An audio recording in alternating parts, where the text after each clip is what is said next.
Hello everybody and a very warm welcome to another edition of the Cricket Badger Radio Show podcast. Each badger marks the track with its own scent.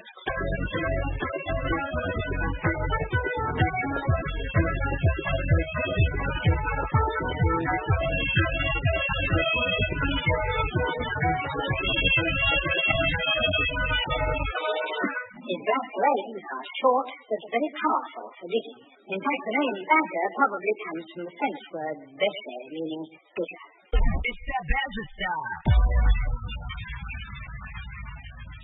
Hello everybody and thank you for joining me, James the Cricket Badger, on another edition of this Cricket Badger Radio Show podcast. And we've got a fantastic edition for you this week. We're joined by Nick Compton to answer the Cricket Badger quick questions. Lewis Hatchett tells us his remarkable story as a Sussex cricketer and what he's doing now since premature retirement at the age of 26. You can follow us on Twitter at cricket_badger. You can subscribe to our channel on YouTube and you can listen to the podcasts every week on Audio Boom and iTunes.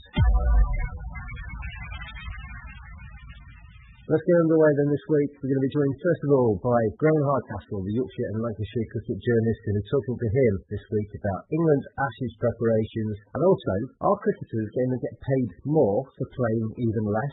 How low can cricket go? The T10 league just around the corner. People talking about T5. Where does it stop? Is Test cricket in danger? Are we just going to be playing bite-sized cricket from now on? Tom Curran, the Surrey bowler, is being flown out to Australia to replace the injured Stephen Finn. I think it's a good move, actually. Stephen Finn, not in the original squad, was brought in to replace Ben Stokes.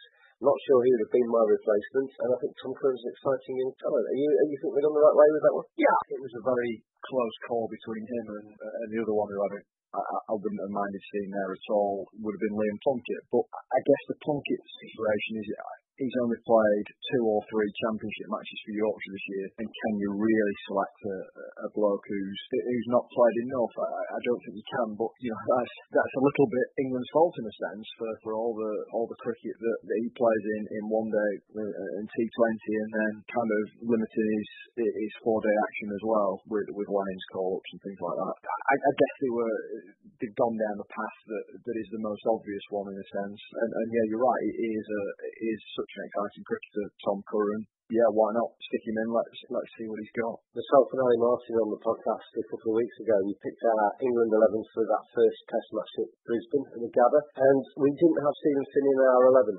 The only bowling position we differed on was I went for Craig Overton, he went for Greg Ball, but obviously with Jimmy Anderson and Stuart Broad, and Chris Woakes making up the 4-prong seam attack. So I don't think it's a massive, a lot of people I've seen have been saying, it's another woeful story for England ahead of the Ashes series.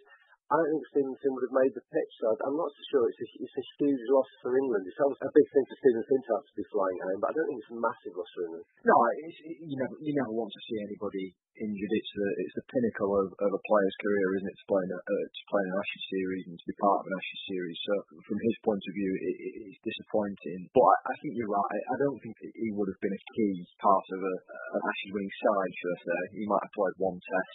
Realistically, I think the only way I could have seen him play in more than one Test was if they were 3-0 down going into Melbourne and you had the same kind of vibes coming out of the camp that were in 2013-14. I must admit, I don't see it being like that this series at all. So yeah, to have somebody like Tom Curran in, not that I think he'll play much more, but the one thing is he's going to play more in the future for England, so it will be of more benefit to him to be around to see how it all plays out, play a warm-up game maybe in Townsville next week. He'll be in Australia and perhaps it will help him when he does come to play a part in the one-day series after Christmas. Yeah, Tom Curran is 22 years old. He's played 51 first-class matches for Surrey and various other teams as well, I'm sure. 3 T20 internationals and 1 ODI to his name so far. But to me, he looks like the sort of guy that if he is thrown into the cauldron of an Ashes Test series, he's got a little bit about him, he's got a bit of steel. He seems to thrive on the attention that big crowds bring. So he'll do himself credit, I think, if he does get picked. He seems a confident fella, doesn't he? No, I'm not talking as a character here, when I say in your face, but he plays his cricket in that way. It's quite effervescent. His celebrations kind of kind of show that in a sense, and he bowls decent pace, and he bats a bit as well, which is a bonus, isn't it? So yeah, I don't think he'll do anybody any disservice. I don't think that there'll be any particular concerns about that. As I said, Ali went for Jake Ball, I went for Craig Overton as the third seamer in England's first test lineup. Which way would you go? I think I would go Overton. Again, he would seem to have a little bit of an X factor about him. I think Jake Ball would be quite a safe selection. I would see Stephen Finn in that kind of same mould, to be honest. He's a good cricketer. I hope I'm wrong here, but I can't really see him ripping through a side with the ball, and even with somebody like Overton, he could go and whack you a quick 70 late on that can change the game as well. So I think I would go Overton. I think he's had a really good summer. The majority of games I've seen him in have been against Yorkshire, and he has a good record against them. So every time I seem to see him, he does well. So yeah, I'd go over. He always seems to be a bowler, Craig Overton, to me, that maybe he's a little bit deceptive. I think he's got a little bit more about him than maybe batsmen initially think. And he tends to take his wickets in clumps too. And if he does get a bit of confidence up in this test series, he could be one of the potential stars of it coming through England. He could really do a job for them, I think. Yeah, I think he could. As I say, he's still got a lot of improving to do. He's only young, which is again an exciting thing. It wouldn't surprise me to see him in the one-day squad later in the Aussie summer. I think he would be quite well suited to one-day cricket, given his style of play. But fingers crossed, he does play a big part in the Ashes. Saying one of the stars of the series, you never quite know, do you? But he could certainly play a big part. If he gets 15 to 20 wickets and 150, 200 runs, I think he'll have done a decent job. When we did the preview with Ali Martin from The Guardian, I went for Sewell and England to retain the urn. Ali was tempted with Sewell, but he didn't want to go the same way as me, so he ended up going 3-1 to Australia. What would be your prediction for the Ashes? I think I would go 2-1, but I'm not sure which way. I really think it's that close. Let's say England. I genuinely think it is a 50-50 call. The sides are so well matched. The Australians' bowling looks like it could be a real strength. But again, it's only a real strength if they stay fit. I think every single seamer has had fitness question marks hanging over him over the last 2 or 3 years, so that could play a part. There'll be a lot of people concerned about Ben Stokes' situation from England's point of view, him being a miss. Yes, he's a miss. I don't quite see it as a hammer blow. Wokes could fit into that role reasonably well, and if he has a big series, then that loss will not be felt quite as much. England, they must bat well. They've got to bat well. There's no doubt about that. And that is, to me, that is where the bigger question mark lies, rather than being without Stokes and who's going to fill in that role. You've got Welsh, you've got Overton as well, who can chip in. So yeah, I see the batting as being a key for England. But let's go 2-1 England. Last time when they went out there, Graham, they lost 5-0. And I've seen listening to the Radio 5 piece on that, which was a very good programme.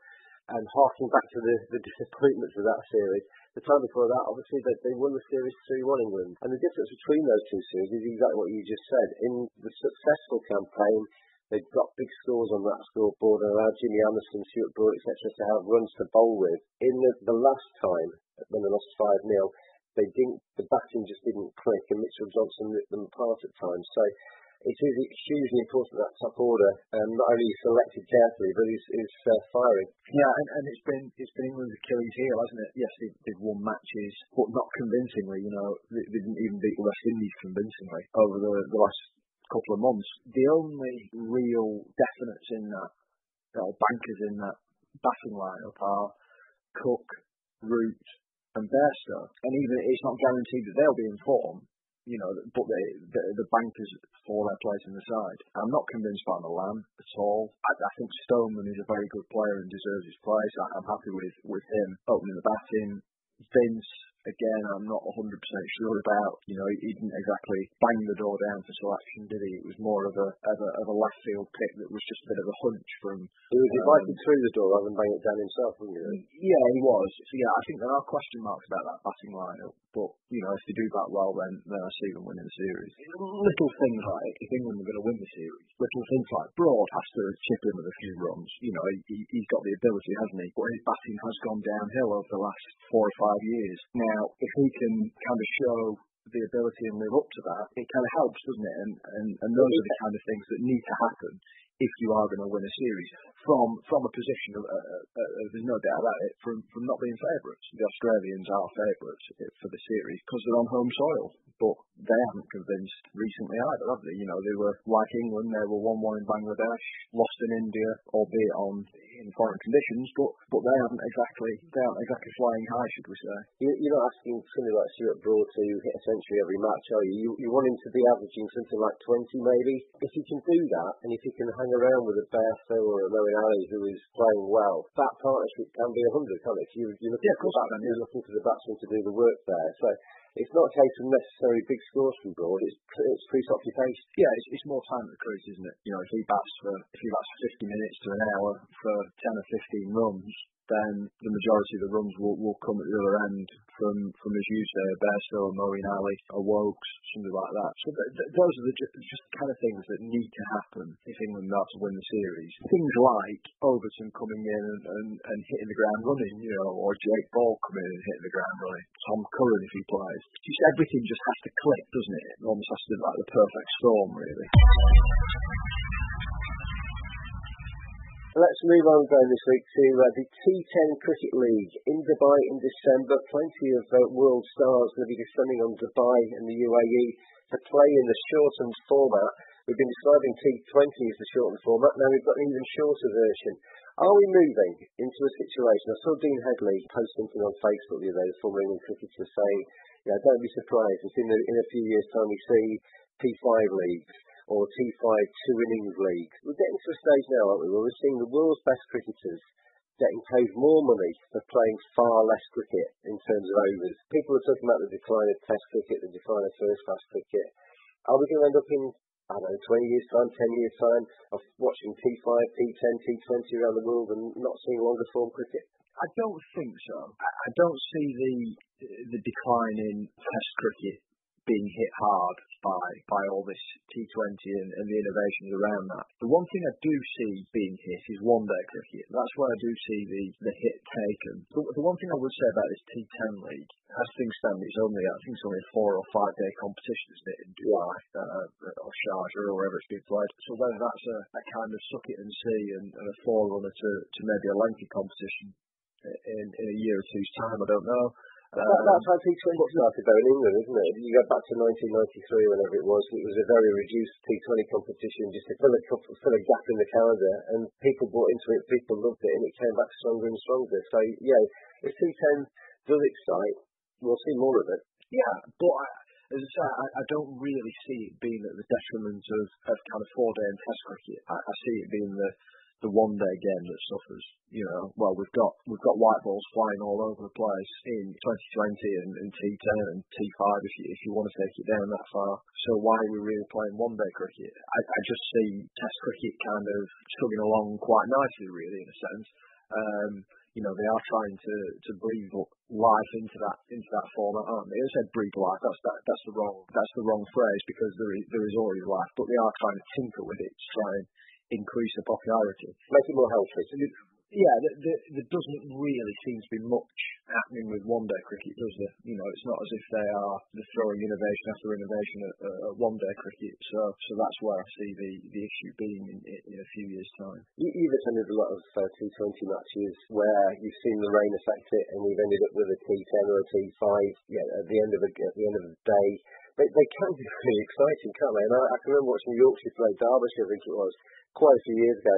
It descended into a 6-over knockabout, and it was one of the most exciting games I've seen. Do you know what? I was actually thinking about this earlier in the summer. I can't actually remember seeing too many T20 games that have been a 5-over thrash. But the reason I say that is because the workload that goes with T20 cricket, I find it the hardest form of the game to cover because it's happening so quickly. And I've always thought to myself, what a nightmare it'd be if it was a 5-over slog. Well, it's coming, Dave. It's coming. Yeah, I'm sure it will do at some point.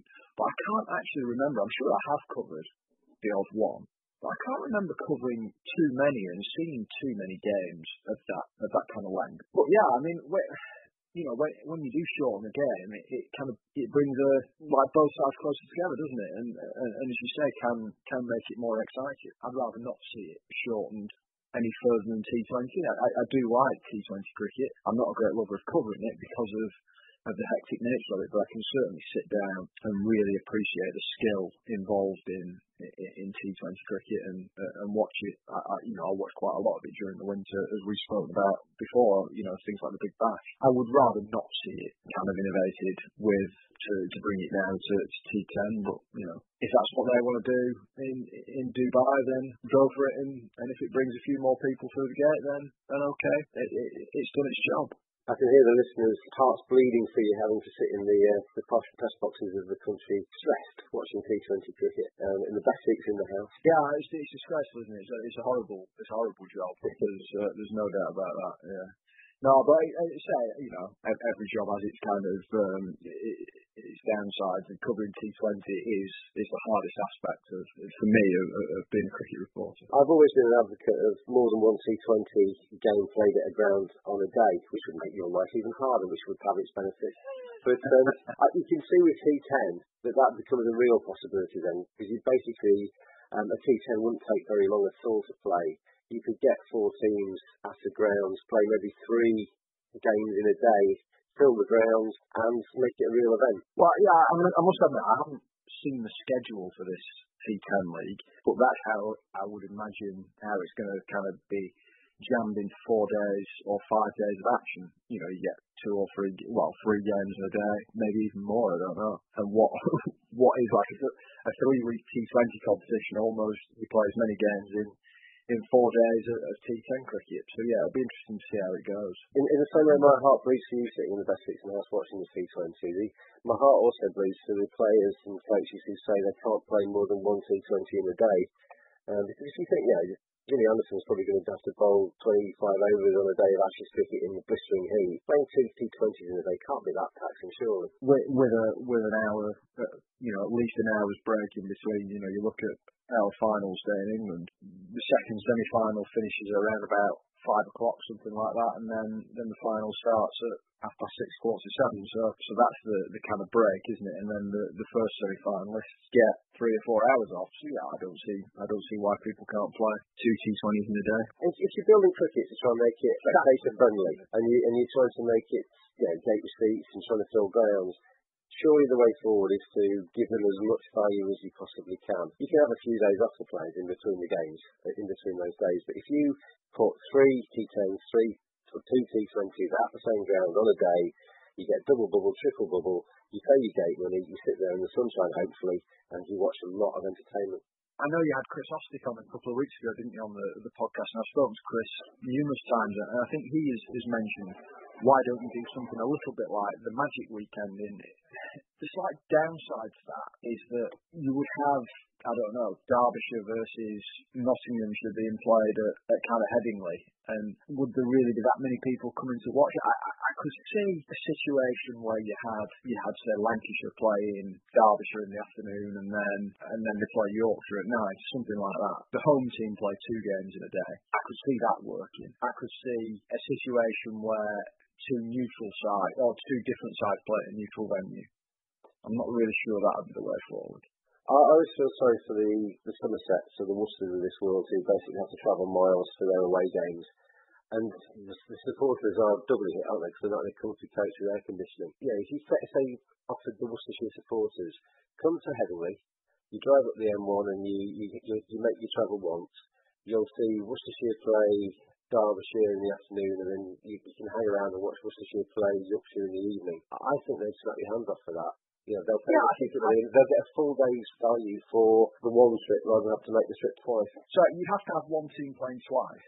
I don't see a way of it working where Lancashire played Yorkshire, Durham, whoever, and then in the afternoon you've got Nottinghamshire playing Derbyshire. I could see it working if you said, right, Lancashire played Durham at night, and Durham are already up there having played Nottinghamshire in the afternoon, or something like that, Yeah. To make it work, you have to have, to me, you have to have one team there who's played twice. to make it kind of viable for at least one of the teams to travel. You know, you've got the home fans from Lancashire who are just coming down the road. It's no change to them playing one game. You've got Durham fans coming twice or coming for two games.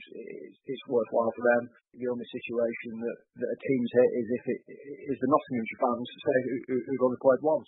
The other way of doing it is, and I think they do this in America, don't they, for base, like you play a double header, 2 games of Lancashire v Durham in the day, but then that has to completely alter the way that the competition is worked, unless you said, right, the following year we're going to play Durham v Lancashire twice at the Riverside, you know, to kind of even the home and away situation out. There's a lot to think about, but I could see a way that it would work, but it would need, say, a lot of thinking about. It's fascinating. I think over the next few years we're going to see quite a few changes like that, and I think the organisers need to be open to ideas, maybe slightly less clumsy than we've just spoken them through, but I think we'll see a lot of changes. T10 could be here to stay, and we could ultimately see, like Dean Headley says, T5 over 2 innings. It could be quite interesting to see how the shorter form develops over the next few years.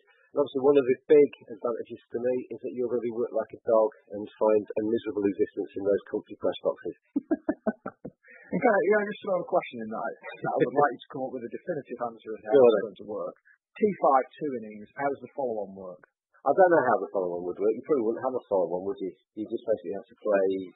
That's a cop-out. Say, well, if the first team got 80, the second team got 42, I suppose you could then say, well, you're batting again. We'll win by innings. Yeah, that would be interesting, wouldn't it? Very, very disappointed you didn't call it the definitive answer there, but there we go. I'll tell you what, next time we'll speak, I'll think about it and we'll come up with something else. Yeah, but for now, though, Graham Hardcastle, thank you very much for joining me this week. Not a problem. It's that Badger style. Thank you very much there to Graham Hardcastle again for joining us on the Cricket Badger Radio Show podcast. Have your say on all things cricket? Join us on Twitter at cricket_badger. Subscribe to our YouTube channel and listen to these podcasts every week on Audio Boom and iTunes. Now it's time for the Cricket Badger Quick Questions, and we're going to fire these at Middlesex, Somerset and former England batsman Nick Compton. Nick Compton, welcome to the Cricket Badger Radio Show podcast. You're the victim of the quick questions this week. We'll start with the first one. If not a cricketer, what would you have done?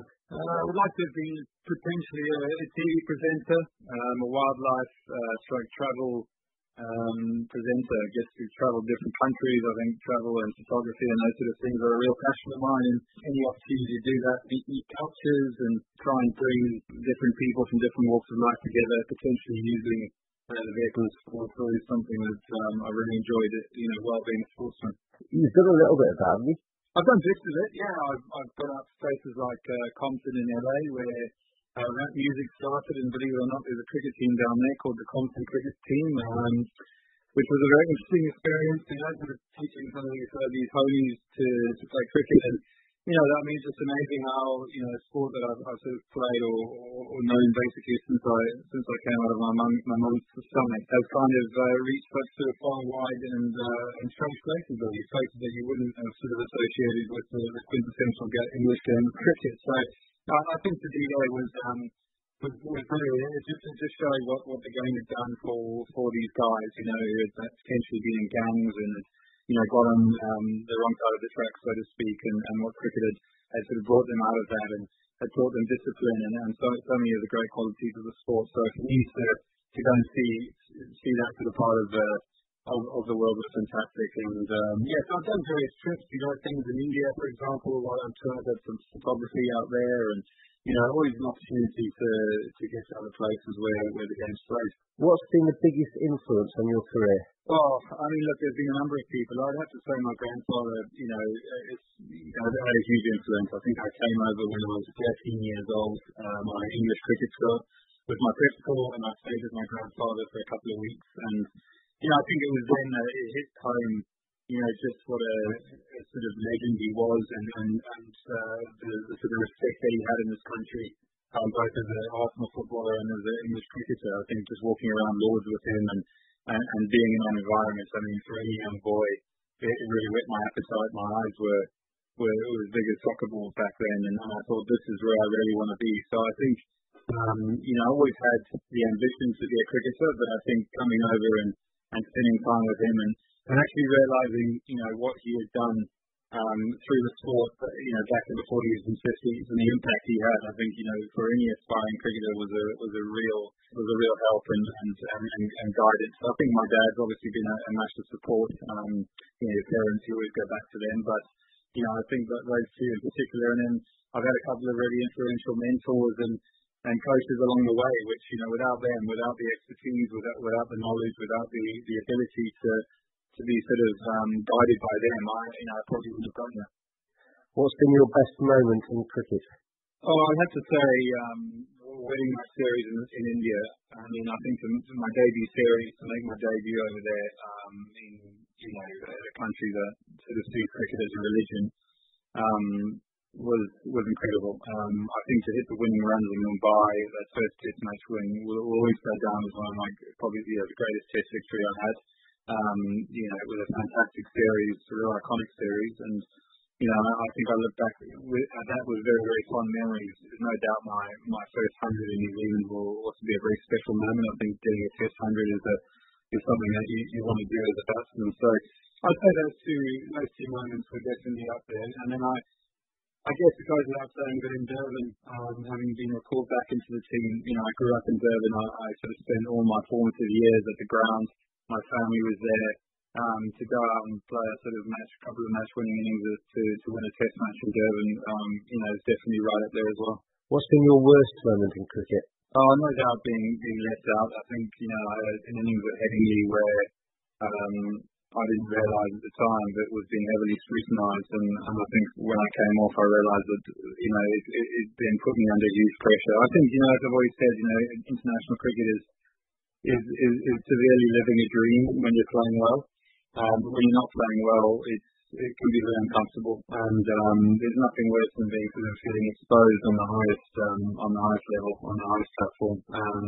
So I think those moments where I got dropped, where my form wasn't great, and I really felt that I wasn't performing at my best, is really disappointing, because there's nothing you can do to really stop that. You're in the moment, you've got to try and pull yourself through it, but for whatever reason, you edge that ball, and you know that could be the end of the opportunity. So those are always very trying moments, and I think missing the Ashes in 2013 by a week, when they decided to go Joe Root to open the batting, I think was probably my biggest disappointment. I thought I was playing the best cricket of my career then, and I felt playing against Australia would have played into my strengths as a batsman, and I think that was probably the biggest disappointment I ever had.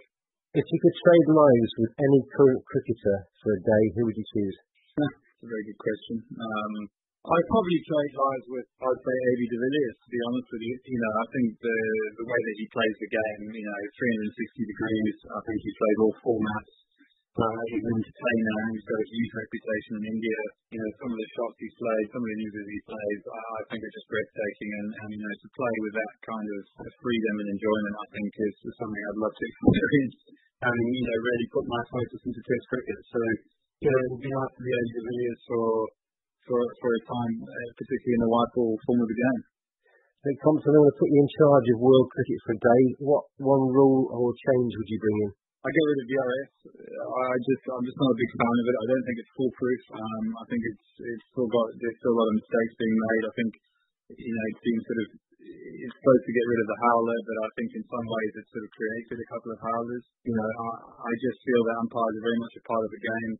I think that there are innovations that can help the umpires, but I think that, let's try and, still keep the sort of traditions of the game. Try and get players to be, more, what's the word I'm looking for, honest and what have you, moving forward. I just don't like DRS. It's become too technical, and I just feel that it doesn't always work, and therefore, and I also think that it changes the rules of cricket. I think benefit of the doubt has been something that has always been a part of the game. I think to take that away now, suddenly puts stats and everything into real question. It's one of the features of cricket down the years is that you maybe get away with a few and capitalise one day, and then you maybe get thrown off another. It's kind of the swings and arrows of cricket, isn't it? Yeah, absolutely. And I think, look, we're always trying to improve. Umpires are human beings, make mistakes, but obviously in every walk of life and in every area we're trying to improve, So umpires are doing the same. And, I think maybe the no ball situation, if there could be a sort of video camera on the no ball, which would allow them greater time on focusing on dismissals. I think, it's a tough job, and if you look at no balls and look at dismissals. So I think there's ways of doing it, but I just think the DRS, I think that can be looked at because I think there's some sort of, LBW decisions where batsmen have run down the wicket and been hit on the pad and still been given out LBW, and you think, that's just not cricket. That's not part of the game. There's too much indecision there. We're going to get to the point where we start putting a chip in the ball, and it acts as like a homing device to tell whether it's going to hit the stumps. And where you draw the line. I think there is a benefit of the doubt. It sort of, that's part of the game. But who am I to say that the game has moved a long way? I think it's gone a huge way in the last 15 years. So it's not one for me to say has become so commercial. I think 2020 cricket has just completely taken over. So I don't think anyone wants to listen to my sort of boring traditionalist kind of comments. If you could meet anyone, living or dead, who would you like to meet? My word, that's some question, isn't it? I'd like to spend more time with my grandfather. I know it sounds a little bit cliche, but I was 13 when he died, and I often look back and think there's so much I would have liked to have spoken to him about. I would have liked to spend definitely more time in the pub with him as he regaled more and more stories. I think he's very good at that. So I would have definitely had a few more laughs and definitely had given him an opportunity to watch me play, and that would have been great. So he's definitely someone that I wish had remained alive for a lot longer.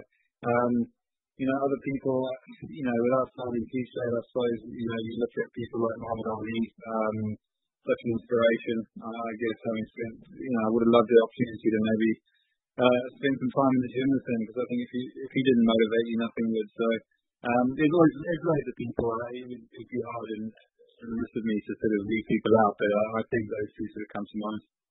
Dennis Compton and Muhammad Ali together down the pub would be quite a good evening, wouldn't it? Yeah, I don't know how that would end up. I'm not sure how much Muhammad Ali used to drink, but that'd be interesting. If you won the lottery, what would be the first thing you'd do with the money? Gee whiz, I would probably buy my parents a really good house, and secure my sister's situation back in South Africa, and then I'd probably buy myself a really nice house, to be honest with you, just outside of London near a golf course, and have definitely a golf membership at a really prestigious course. I think those are two areas I think you can't go much further than that, to be honest with you. Having a nice home and family close by, I think is always important. Who would play you if they made a movie about your life? Oh dear. Who would play me? Brad Pitt. Are they? I'm sure he's free. Yeah, I'm sure he's available. What's your first memory of being really excited? I remember getting my first pair of Nikes, and I stuck paper on the bottom of them because I didn't want them to get dirty.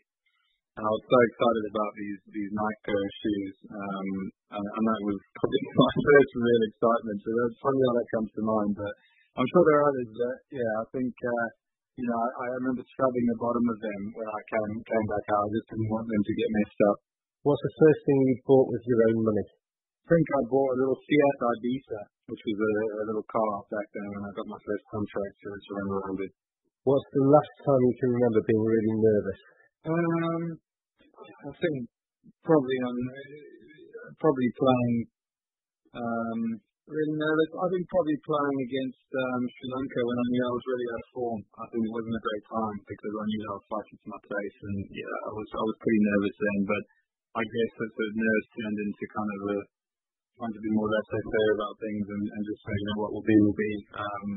Sometimes can get you out of it. But I think I was quite nervous going into that series where I knew I wasn't in a good frame of mind, and that I needed to kind of play okay to make sure that I played the next series. So never a good position to be in, but nerves come and go, I think, and they tend to come when you don't want them, but you just got to learn how to manage them, and that's always a tough part of being a top professional. What's the top item on your bucket list? Bucket list to probably explore America, drive across the width of America, and just do a lot of photography. I think, go with meet up with some good friends, play some of the great golf courses in the States, but literally do a road trip through the States and go to some really quirky areas, get some great photos. I think that for me would tick a huge box. Golf, photography, and travel. I think that's pretty good. Are you a morning or a night person? Night person. What celebrity annoys you the most? I think Jordan's pretty annoying, isn't she? I mean, just pretty crass and lacking intelligence. I think it always makes you really hard to come by. But each their own, I suppose. I try and stay away from reality TV, but that's probably one of the reasons why. On a scale of 1 to 10, with 10 being the Fonz, how cool are you? I would say I'm about a 7. If your plane was about to crash, who would you want sitting next to you? I'd probably want my mother sitting next to me. Yeah, I think my mother would give me I don't know, she's always been by my side, and I think having been away from them for quite some time, it would be nice to spend those last minutes with her. If you had access to a time machine, where and when would you go? I'd probably go back to the 80s. I'd love to play cricket in the 80s when the West Indies were at their full strength, and cricket was probably at its purest. So I think in many ways that would be the time that I'd like to go back to. You fancy taking on the West Indian quartet of fast bowlers, would you? I would have loved that. I know it sounds pretty daft, but I think that would have been a challenge like no other, and I think that's where you could really have stuck your hand out and showed a lot of courage. How do you like your steak cooked? Medium rare. If you could live anywhere in the world, where would you go? LA, Cape Town, Los Angeles or Cape Town. If you could change anything about yourself, what would it be? I think it probably would have been to be more decisive. I think there's times where I can be indecisive. I think if I could be a bit more decisive, then I really feel that would have made a big difference. I think I think being in sport and stuff can make things quite difficult at times, particularly considering the rest of life. So I think just being decisive will make a big difference, and probably being able to play a bit more of a political game at times. I think I've just been quite a raw cricketer who genuinely wanted to just to contribute, to do well and be a part of the team. But I think at times I've probably not really read the race well enough and handled myself as well as I could have. And finally, Nick, what will you be doing in 10 years' time? What will I be doing? Look, I'd like to be involved in various things. I'd still like to keep a hand in the game, particularly whether as a director of cricket or whether it was really trying to mentor young players. I think it's definitely an area that I really enjoy, trying to be real and let a lot of young players understand what it really takes, and some of the difficulties that one goes through. I think that would be an area I'd like to do. I think, being involved in business, having different strings to my bow, doing a bit of TV work, a bit of travel, a bit of photography, and those kind of things. I think if I can be involved in things that both whet my creative appetite and also the financial one, then I think I'll be doing okay. It sounds like quite a nice life. Sounds like a great life, but that's kind of the aim. But it doesn't always work out that way. So I think I'll just be lucky to hopefully move on from cricket. I think transitioning from cricket's never easy, or from sport. So being able to do that and really get my head into something else and have another purpose and real value and responsibility, I think. Nick Compton, thank you. Thanks, mate. Really enjoyed that. It's that Badger style. Pleasure to speak to Nick Compton this week. I thought he answered those particularly well. And finally this week, we're going to be joined by former Sussex player Lewis Hatchett. Now, Lewis has a remarkable story, suffering from Poland syndrome since birth, having to go through all of the different pains that brought him throughout his career. Premature retirement at the age of 26, and now into business and motivational speaking. I think you'll find this a fascinating story. Lewis Hatchett, and welcome to the Cricket Badger Radio Show podcast. Pleasure to speak to you. How are you? I'm very well, thank you very much. Thank you very much for having me. Your story really does, I think, inspire and interest quite a few people. Obviously, born with Poland syndrome. Just talk us through what that actually means, because it's something I'd not heard of. Until I heard your story in cricket, I've never heard of Poland syndrome. Yeah, it's fairly rare, to be fair. The condition itself is about 1 in 100,000. It mainly affects men, and it particularly affects the right side of the body. I think a fairly notable person who's had it in the past was Jeremy Beadle, the ex-TV presenter. Okay. He had it, but the condition itself can affect people in a few different ways. Some people can have hand deformity. Jeremy Beadle had that. But for me, it means that I'm missing my right pectoral muscle, and where that is, and directly behind it, the two ribs that are maybe behind it as well. So it's fairly vulnerable on the right side of my body. But yeah, there's no real cause to it. There's no real reason why it just happens. It's just completely random. And yeah, like I said, it's pretty rare, 1 in 100,000. It makes me sound a bit like a stalker, but I've seen a picture of you with your top off, and that side of your body is a little bit more concave than a, in inverted commas, normal male body. And you mentioned the word vulnerable there. I mean, you're a left-handed batsman as well, so that part of your body is literally facing the bowler. Yeah, it is, yeah.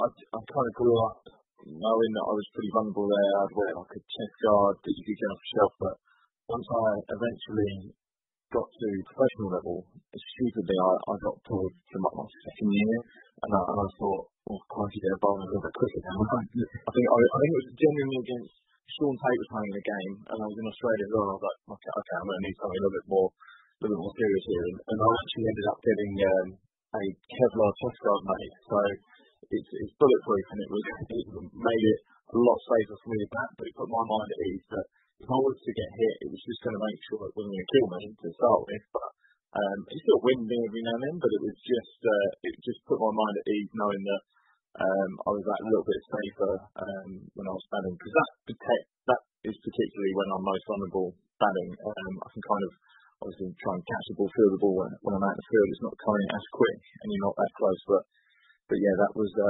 probably the most vulnerable part of cricket, that my condition that gives me.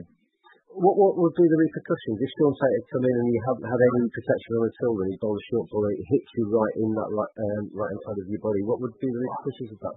Well, it's hitting lungs basically. That's from it could be anything. It would depend how it hit me. It'd be from a slight wind into potentially killing me. So yeah, it was. I became pretty aware of that, and I think a couple of my teammates at the time were like, yeah, Lou, you need to just probably think about getting something a bit more serious here. So, like I said, I had that guard made, and it put my mind at ease massively sort of when I was playing in my professional career. Your story to me is an instance of sort of triumph and hard work over adversity. It's not an easy route into professional cricket for anybody, but with that Poland syndrome, you presumably have to work harder, train harder, be a little bit more stubborn than most people. Yeah, I sort of looking back now, I definitely knew I was. I think at the time it's really hard to say, are you working harder? I kind of set the level of how hard I needed to work. I knew I had to work harder than everyone else because it's physically it's going to be harder. So whatever people were doing, I was having to do that a little bit more. But I definitely look back now and think, no, I was putting in a lot more effort. And now I actually think, like, well, why wasn't anyone else putting in? Why can't anyone put in that amount of effort quickly? But and see what they can get to. Because if I can kind of achieve what I achieved, then others can achieve so much more. But yeah, it was definitely an interesting road really, and the amount of work I had to put in. I think definitely physically, because that was just that little bit. Cricket is a really physical sport, especially bowling. So for me, it was always going to be an uphill battle, but I managed to find a way really. Wouldn't it have been so easy to have been an accountant? It wouldn't have been as much fun, that's for sure. I actually loved it. It was nothing better in the world to go around travelling the world and seeing sunny places and playing some cricket and doing something that you love doing. So, if anyone had told the 15-year-old kid who had a dream of becoming a cricketer that he would become a cricketer, I'd bitten your arm off, because that was exactly what I wanted. And I set myself out to go and get it, and I did. Were there people telling that 15-year-olds, this is baffling, why aren't you trying something else because you're never going to become a cricketer with that condition? Well, do you know, because I hit it so well, I really didn't make it the issue out of it. That growing up, I never made it something for people to target, and I never gave people my condition a reason to drop me in cricket. I always put myself forward to do jobs and actually just be like everyone else. So there was never really someone telling me, no, don't do this because of your condition. I think for me it was more looking around and realising that there were other people being spoken of better than me. So there were kids that were being told they were more talented, they were better at this, better at batting, bowling, whatever it may be. I saw them being spoken about in that light, and it wasn't me. So you kind of put those words in your head. But for me, I just constantly told myself the story of how cool it would be if I actually became a cricketer with this condition. Like, it'd be pretty cool. And also that being my dream, like that was what I wanted to do, and that was what motivated me enough to keep going. I've heard you interview before, and you talked about phoning up coaches to try and get into the Sussex team and to put yourself forward and everything like that. So presumably, I mean, that's an instance of you being, trying to get ahead of the game and trying to put yourself forward. But presumably the coaching staff knew of your condition and knew what the repercussions might have been if you'd been hit in the wrong place. Yeah, I think they did. I mean, like I said, I didn't give them the opportunity to use it against me. I just got on with what I want to do. I tried to excel in other areas, so I tried to make sure that my cricket was the reason I was getting picked, and I wasn't getting dropped I could accept being dropped for cricket reasons. So if my skill level wasn't good enough, I couldn't accept someone telling me and going, your body is not good enough sort of thing, and you get me. So I made myself fitter than everyone else, and I excelled in that area so that my cricket was the next thing I could work on, so that was what I was judged on. And yeah, that was my way of thinking for that, really. You've obviously got the balance side of it, but as a bowler, your body is slightly imbalanced, isn't it? So as a bowler, you have to work on your action to compensate? Yeah, I had to find my own way, really, to how I want it. So my front arm, my right arm is my reaching start, and that's where my condition is affected. So for me to actually get my right arm up above my head as a beating arm as a bowler was quite challenging. I get a lot of fatigue in my right shoulder, so that's what we're doing all the work compared to this huge chest muscle that is pushing your shoulder forward and really holding your shoulder in position. So for me, I had to find my own way, and that kind of changed over the years, really. Whatever technical points I could take from any coaches, players I was playing with, and see what they were doing. I kind of molded my own way of doing it, and I would sort of go away off on my own and try something, see if it works, come back, and then keep going with it. And annoyingly, I kind of got to the point where I was 26, having played 6 years at Sussex, and I really found my action, I think, and I was so confident in what I was doing, and then unfortunately my injury comes along and ended my career. But that's kind of all the way up to then. I've been, every bowler tinkers every year, they kind of try something new, whether it be big, small, there'll always be some adaptation and change and things. But for me, it was, I couldn't stick to the letter of what everyone else was doing because I knew my body was different, so I had to find my own way. And I think everyone does in general, like, that's not just because of my condition. I think everyone should have that outlook. They should be finding their own way. There's no way you can try and bowl exactly like Jimmy Anderson or exactly like Dale Steyn. I think everyone will have their own way of doing it. Everyone's action is different. If it was that easy to bowl exactly like Jimmy Anderson and Dale Steyn, they wouldn't be as special as they are. Basically, I'm reading a piece on the internet as you're speaking, and it said that you were advised as a youngster not to play contact sport. Is that an instance of you being stubborn and saying, I'm going to prove you wrong? Well, yeah, I literally regard rugby as the only sport that I was allowed to do. That was the only sport I ever played, really. And cricket was never, my parents never stopped me from playing cricket. I don't think they really saw it as a contact sport.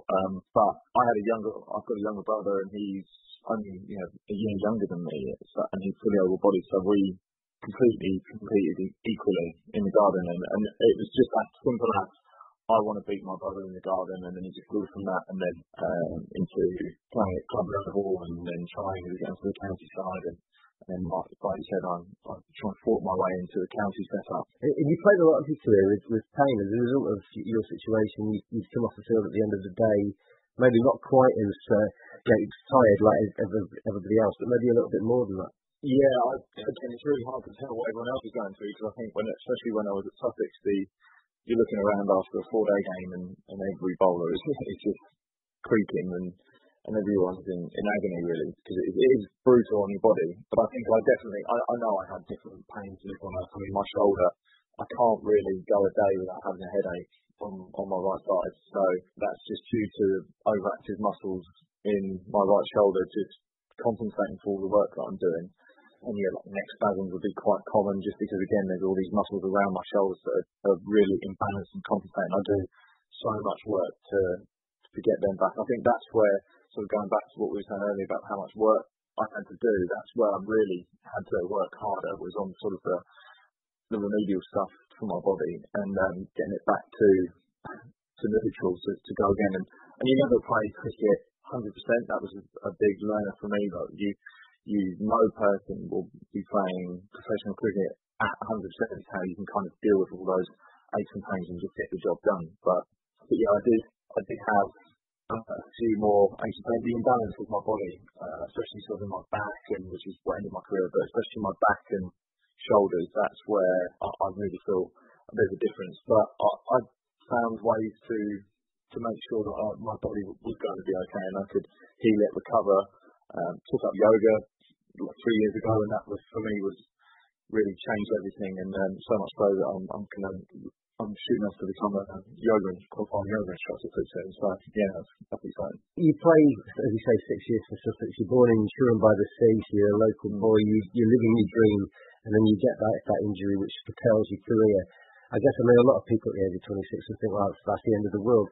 Are you in that situation, or because of the fact that you've tried and actually managed to have 6 years at Sussex, does that maybe alleviate some of that heartbreak?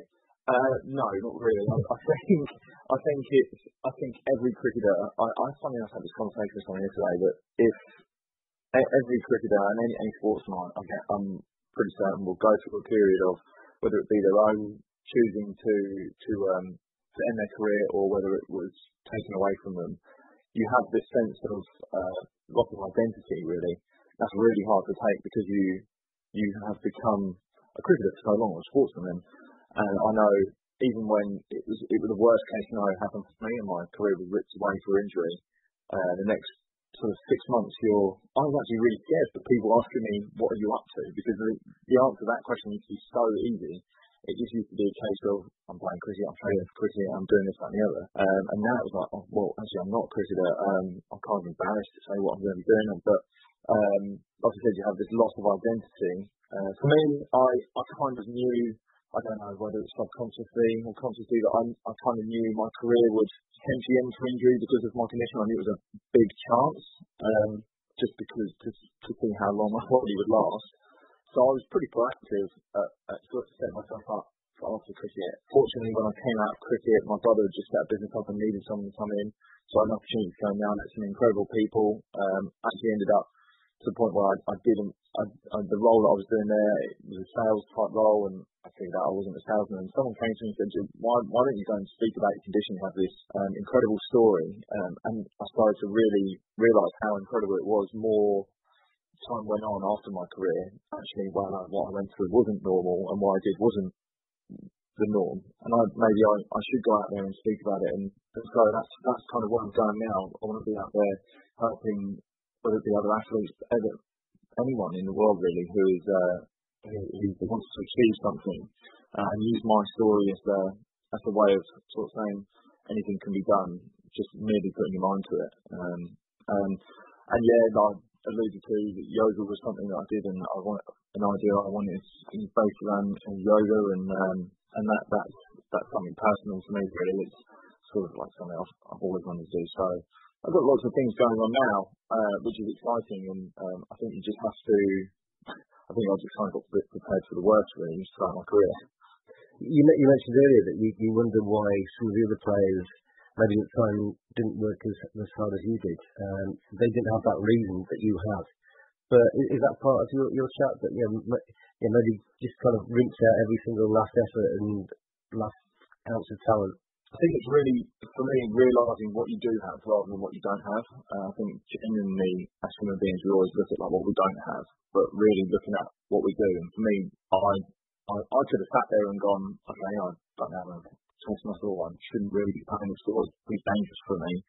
But like, what do I have? I found a left-arm bowler can swing the ball. That's quite rare. That's my sort of USP. I found that, and that's what I clung to. And I fundamentally, in my mind, I wanted to be the best left-arm bowler in the world. And if not, I probably thought I was. But no, but that was the mindset I had. Yeah.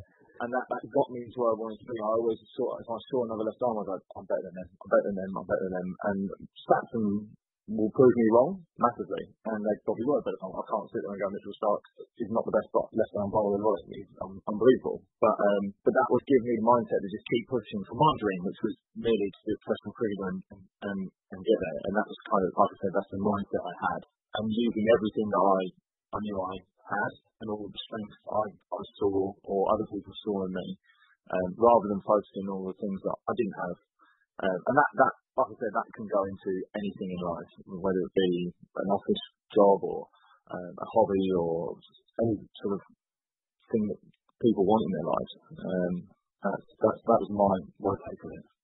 I'll imagine, Lewis, since you've been doing motivational speaking, you've met some quite remarkable people. I would think, what's been your experience of doing that? Has it been a really fulfilling kind of role that you've taken on? Yeah, I loved it. I really enjoy working with younger people, kind of around, do you know what, I said I wouldn't do primary schools, and I went to a primary school recently and I absolutely loved it. Kids come up to me hugging after, it's an amazing feeling.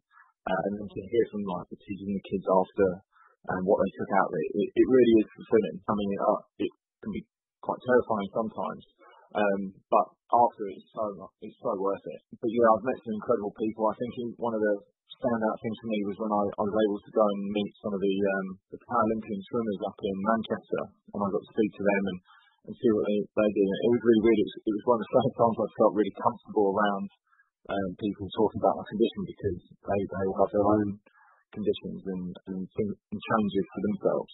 So yeah, it is really fulfilling, and I think I've kind of niched myself at the moment because I'm 27 years old. I'm not a 40, 50-year-old guy who's kind of experienced everything in life. I'm at that level of younger people, and I can kind of connect in that way, and I think that's what people have seen so far, is that I'm able to connect with people sort of on their level, especially the younger generation, due to my age, but the experiences I've had have been quite unique, and I can get those across to them.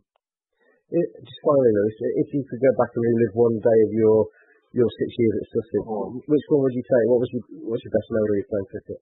I'll tell you what, it was terrifying, but the first day my debut, really, it was terrifying because it was such an incredible game. I was fun then, actually, but yeah, that feeling of that, getting your cap and finally realising that I was playing a fully first-class game for Sussex was an amazing achievement. And the game, that game was like 15 international players playing in that game, so it was quite an amazing game. And opening the bowling against Andrew Strauss, who was captain of England at the time, so that was an amazing experience. I mean, there's things like the day I got my contract, that again really stands out for me. And then I played against Australia. That was a great game of cricket for 3 days when they came and toured over here. But yeah, there's nothing really I regret at all. I always get and say everything that happened that way and couldn't have happened any other. But yeah, it was an amazing journey. It's a fascinating story, and one which I think a lot of people are interested in. And thank you very, very much for coming on. No problem. Thanks very much.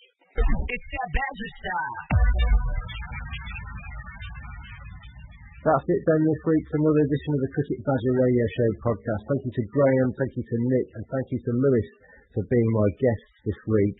We'll be back with you same time next week for another edition of the Cricket Badger Radio Show podcast.